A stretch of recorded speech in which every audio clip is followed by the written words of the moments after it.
Jesus. Bwana Yesu asifiwe tena. Amina. Praise the Lord. Yes, kama ambavyo nimekwisha kujitambulisha, mimi kwa majina naitwa Pastor Joyce Mundara. Nina dakika chache tu za neno la Bwana kwa ajili yako ambayo uko hapa. Kama umejiandaa kwa ajili ya neno la Bwana, shangilie Bwana kwa makofi. Yes. Tuomba sasa tuketi kwa utulivu kabisa. Kama una notebook yako, shika notebook yako, kalamu, twende katika neno la Bwana. Tutakuwa na dakika chache tu. Kama unaandika, andika moved by the Spirit of God, au kwa Kiswahili tunasema kuongozwa na Roho Mtakatifu. Baba, ninakushukuru kwa ajili ya wakati huu. Asante kwa ajili ya neno ambalo umeliachilia tena jioni ya leo kwa ajili ya watoto wako ambao wako hapa. Baba, tumekuja mbele zako tukiwa tumeshusha kila vyeo, tumeshusha kila ukuu, tumeshusha na kunyenyekea mbele zako tu. Bwana Yesu, katufundishe na ukaseme na maisha yetu kwa kadri ambavyo Roho wako anapopenda. Lakini zaidi tunaposikia, maisha yetu yasibaki kama alivyokuwa kabla ya majira na wakati kama huu, katika jina la Yesu Kristo, na kila mmoja aseme amen. Amen. Sawa. Kwa wakati fulani Mungu anapotaka kufanya jambo, aidha kwenye taifa, kwenye mji au kwa mtu, Mungu huwa anaachilia kitu kinaitwa ufunuo. Sasa ufunuo kwa hali ya kawaida tunaweza tukasema ni jambo ambalo linazaliwa kutokea kwenye masikio ya mtu anapokuwa amemsikia Roho Mtakatifu, anapokuwa anamfunua Mungu kwenye maisha ya mtu. Mungu akiwa hajajifunua kwako kwa viwango fulani, sio rahisi kumwelewa. Mungu akiwa hajasema nawe kwa kiwango fulani, sio rahisi kumwelewa. Sasa kuongozwa na Roho Mtakatifu ni moja ya kitu cha muhimu sana ambacho kanisa na watu binafsi, mtu mmoja mmoja, tumekisahau kabisa. Sasa kwa wewe ambaye pengine una wito ndani yako kwa habari ya kanisa, kwa habari ya maisha ya huduma na utumishi, utanielewa zaidi kile ambacho utakisema. Kwa nini? Kwa sababu ndio chanzo cha wewe kugeuza maisha yako na kubadilisha mtazamo kwa habari ya namna ambavyo mambo haya ya rohoni tunapaswa kuyaendea. Amen. Takupa tafsiri kadhaa hapa za haya maneno matatu. Nimependelea kuweka kwa Kiingereza kwa sababu naamini kila mmoja atanielewa vizuri. So nitakuwa nakupa tafsiri kwenye maneno ya tafsiri hiyo ambayo tunasema moved by the Spirit. Neno moved, tafsiri ya kwanza ni kuongozwa au kuchukuliwa. Wakati mwingine unaweza kuwa kwenye jambo fulani, unalifanya kabisa hili jambo ukawa unapata uzito ndani yako, na uzito inawezekana Roho Mtakatifu hataki uende kama unavyoenda, akawa anataka kupeleke kwa namna fulani. Kwa hiyo tukisema maana ya kwanza ni kuongozwa au kuchukuliwa, maana yake kile unachokifanya kwa wakati unabidi ukiache anapoingia Roho Mtakatifu kutaka kukuongoza kwa njia ambayo yeye ameitaka uende nayo. Amen. Jambo la pili au maana ya pili ya neno moved, to change or to cause change from one state to another. State pengine inaweza kuwa ni hali. Mara nyingi kwa hali ya kawaida watu tunajipa maamuzi kwanza kabla hata ya kumsikiliza Mungu, kabla hata ya kusikia nini Mungu anataka. Inawezekana hata wakati unakuja ulikuwa umeamua wewe, lakini ukiwa katika maamuzi yako ya kuja hapa ibadani ukaona kabisa kila kitu hakiwezekani, ili ulipomruhusu Mungu umeweza kuja. Kwa nini? Kwa sababu inawezekana Roho Mtakatifu aliingilia kati kukuleta wapi? Ibadani. Kwa hiyo unapobadilika kutoka hali moja kwenda hali nyingine, hiyo ndio tunaita moved. Lakini maana ya tatu, to make progress. Progress sasa hii maana yake ni maendeleo chanya ya jambo fulani. Unapoanza kufanya biashara kwa uongozi wa Roho Mtakatifu, kwa sababu chochote anachokianzisha Roho Mtakatifu huwa ni chema. Amen.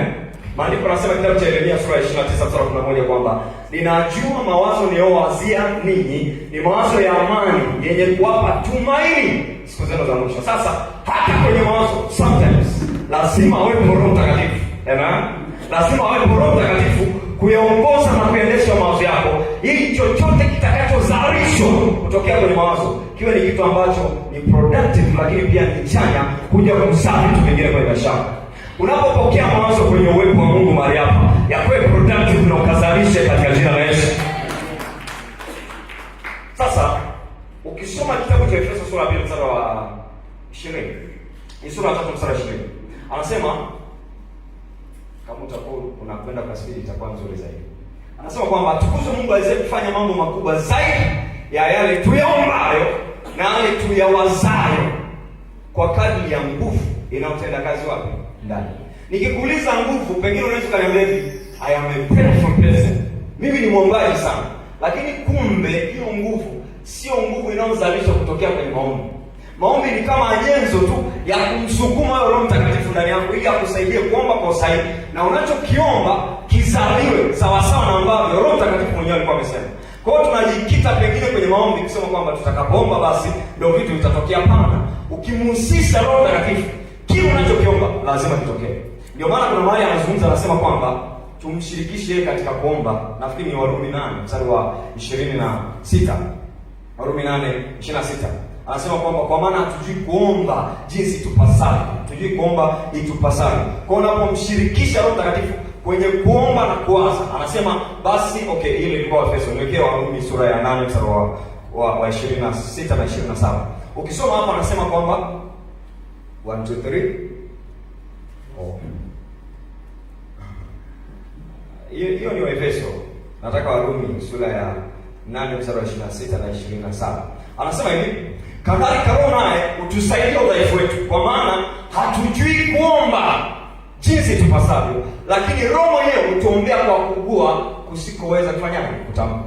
Wengi tunapoingia kwenye kuwaza na kuomba, huwa tunawaza kwa nia zetu, kwa mawazo yetu. Kwa nini? Kwa sababu tunamsahau Roho Mtakatifu. Lakini unapoanza sasa Roho Mtakatifu, hata hayo mawazo yako yatakuwa ni progressive. Yatakuwa ni mawazo ambayo yana maendeleo, mawazo yaliyobeba kufanikiwa kwenye maisha yako. Na maana nyingine ya kuwa mufti is to spend one's time, ni kutumia muda wa mtu, sawa? Na mara nyingi ili nikikwambia pekee unaweza ukasikitika, lakini ndio iko hivyo. Roho Mtakatifu ana wivu. Mwambie jirani yako, Roho Mtakatifu ana wivu na kukutumia. Yaani hatujatumika kiwango cha kuridhisha ule wivu wake. Sikiliza nikwambie, wewe umekuja asubuhi hapo ukafanya ibada mpaka muda ambao ibada ya hapo imeisha, lakini uko unajisikia niende nikale nyumbani. Ila Roho Mtakatifu anakuambia si amebaki masaa machache tu mpaka jioni, si ubaki. Si unanielewa vile? Na kuna wengine ambao tumetoka sehemu zingine, inawezekana ulikuwa unasemeshwa hivyo hivyo. Sasa kwa namna hiyo, maana yake Roho Mtakatifu ana wivu sana na wewe. Ni kwa sababu hujampa nafasi, sasa ndio maana hakutumii. Kwa hiyo akija kwenye maisha yako anakutumia. Mwambie jirani yako, uko tayari kutumia na Roho Mtakatifu? Muulize tena, uko tayari kutumia na Roho Mtakatifu? Sasa hapa atakutumia wewe na atatumia mpaka muda wa kwako. Nionyeshe mtu anayemiliki muda, sawa? Anayeutawala muda, anayetumia muda. Nitakuonyesha mtu ambaye anasikiliza nini nifanye sasa hivi kutoka kwa Mungu anasema nini. Hata sometimes kwenye kuplan vitu vyetu, watu na plan vitu ambavyo viko nje na kila ambacho Mungu amesema. Alafu nakuta umejifanya unafanya nje na muda au unafanya kabla ya muda. Sio neno zuri. Sasa ukifanya kwa namna hiyo hautafanikiwa. Sasa anayekamata muda wako ni Mungu. Kwa hiyo yeye atahusika mpaka kwenye muda wako. Sema tena, niko tayari kutumiwa na Bwana. Sema tena kwa sauti, niko tayari kutumiwa na Bwana. Sasa neno la pili ni bai. Hili bai ina maana chache tu. Hii bai maana yake ni kwenda sambamba na, kwenda sawa sawa na. Hiyo ndio maana yake, to go so as to go past, along something. Sasa anaposema kwenda along kitu fulani, mara nyingi tunajiongoza na mara nyingi hatuongozwi. Tunajiongoza kwenye nini? Kwenye kuamua. Tunajiongoza kwenye nini? Kwenye vitu vya maisha ya kawaida. Ngoja nikwambie kitu kimoja ambacho kitakushangaza.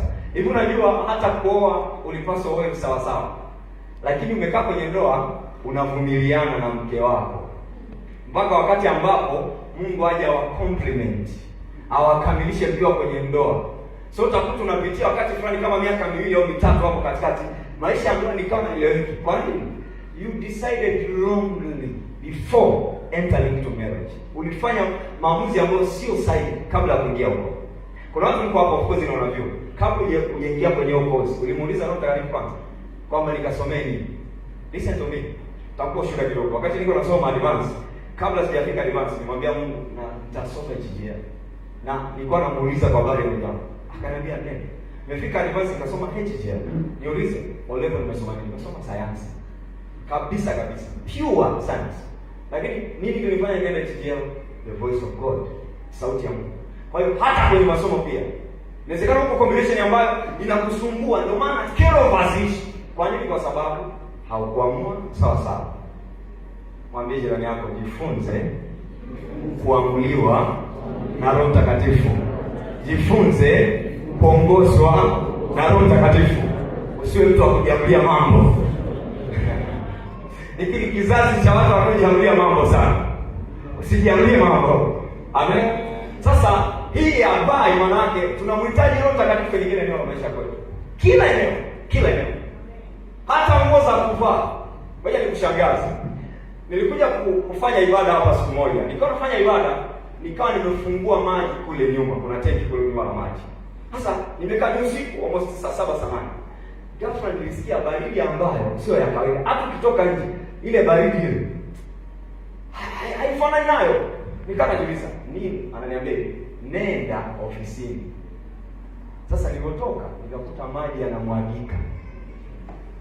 Manake Roho Mtakatifu anapotaka kukuchukua kupeleka mahali ambapo anataka yeye, atakuletea hata tukio ambalo wewe mwenyewe ulikuwa ulitarajia kabisa. Alafu ili tu asababishe kitu kizuri kwenye maisha yako. Nilikuwa natazama mtu mmoja anatoka nyumbani, ni hivi vikripu vidogo vya Christian movies. Huwa anajaribu kutupa description kidogo ya mambo ya kuongoza na Roho Mtakatifu.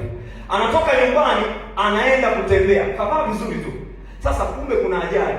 Mbinguni wakiangalia wanaona kabisa kuna ajali. Ili kumsaidia huyu ndugu, ilibidi watume ndege aje ajisaidie kwenye nguo zake alafu nyeupe. Hebu mtazame rafiki yako. Mwambie huo unakasirika ukikutwa na baya Kuna watu wakikutwa na matukio mabaya wanakasirika kabisa, wanasema paka pressure na bana. Hey, uliza what for? Muulize jirani yako, wewe unatafakari? Kwa hiyo lazima ujipe muda kutafakari kumuuliza Roho Mtakatifu. Nimwambia jana babangu hapa, nikamwambia mimi ni mtu wa speak. Yaani huwa natamani hata hapa kanisani pajai mpaka kule ndani ya siku moja. Hebu nisikitikie kidogo. Fanya. Sasa Roho Mtakatifu hawezi kufanya hicho kitu. Yaani sasa kuna namna ya kuongoza hata matunda ya kosa ya sasa ya sema amen. Mpigie Bwana makofi kama leo. Sasa roho kisha kidogo spirit ni spirit. Basi watu wananiasa tukinywa na tunahitaji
mstari wa 17 hivi.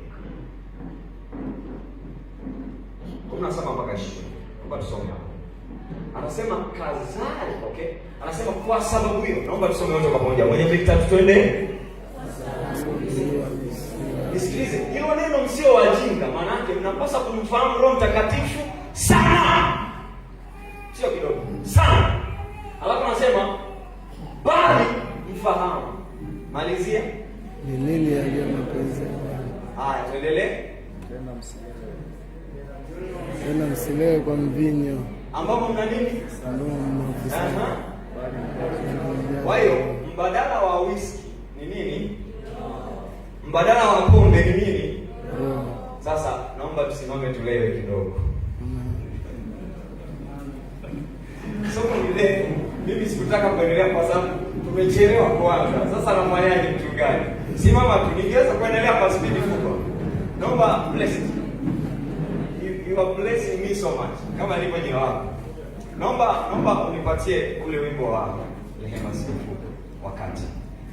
Kuna wakati wa kila jambo. Kidogo tu dakika kama 2, alafu watu wanene kwa lugha. Sema Roho Mtakatifu. Toa nani aje hapa basi. Dakika moja.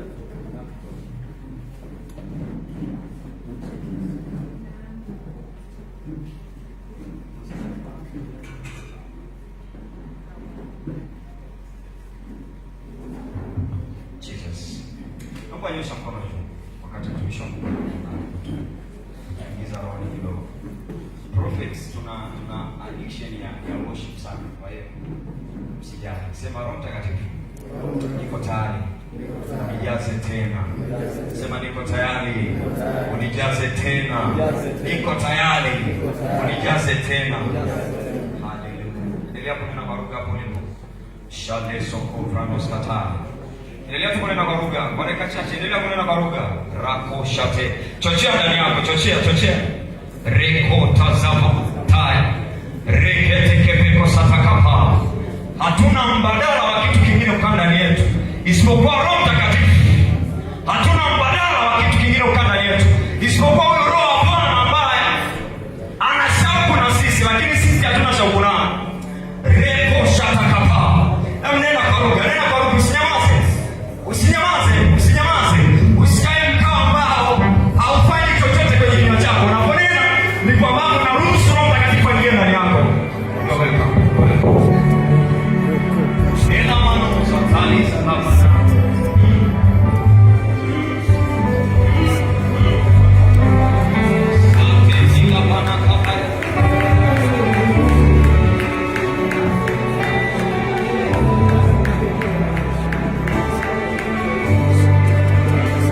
Oh